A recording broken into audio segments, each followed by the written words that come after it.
పాకిస్తాన్ మాజీ ప్రధాని నవాజ్ షరీఫ్ ఈ జన్మలో కోలుకోలేని షాక్ ఇచ్చింది ఆ దేశ సుప్రీంకోర్టు.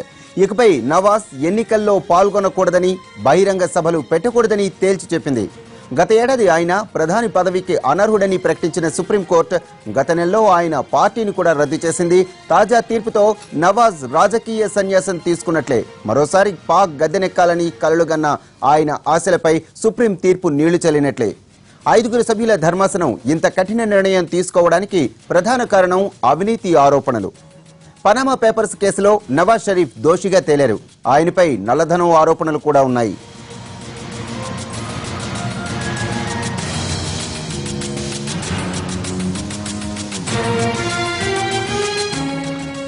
పాకిస్తాన్ మాజీ ప్రధాని నవాజ్ షరీఫ్ ఈ జన్మలో కోలుకోలేని షాక్ ఇచ్చింది ఆ దేశ సుప్రీంకోర్టు.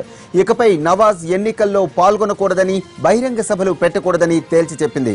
గత ఏడాది ఆయన ప్రధాని పదవికి అనర్హుడని ప్రకటించిన సుప్రీంకోర్టు గత నెలలో ఆయన పార్టీని కూడా రద్దు చేసింది. తాజా తీర్పుతో నవాజ్ రాజకీయ సన్యాసం తీసుకున్నట్లే. మరోసారి పాక్ గద్దెనెక్కాలని కలలుగన్న ఆయన ఆశలపై సుప్రీం తీర్పు నీళ్లు చల్లినట్లింది. 5 సభ్యుల ధర్మాసనం ఇంత కఠిన నిర్ణయం తీసుకోవడానికి ప్రధాన కారణం అవినీతి ఆరోపణలు. పనామా పేపర్స్ కేసులో నవాజ్ షరీఫ్ దోషిగా తేలారు. ఆయనపై నల్లధనం ఆరోపణలు కూడా ఉన్నాయి.